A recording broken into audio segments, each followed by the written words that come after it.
choose a language, and then select Install. When prompted, select Run. Select Yes to allow the app to make changes to your device. The installation may take several minutes depending on your internet speed.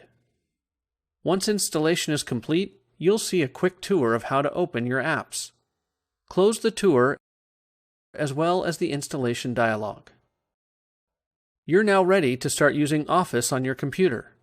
To open an app, select the Start menu, type the app name, and then select the app. Your employees can install Office by opening the email that was sent to them when you signed up for Office 365. Once they sign in with their Office 365 credentials, they can install Office on their device and start using Office 365.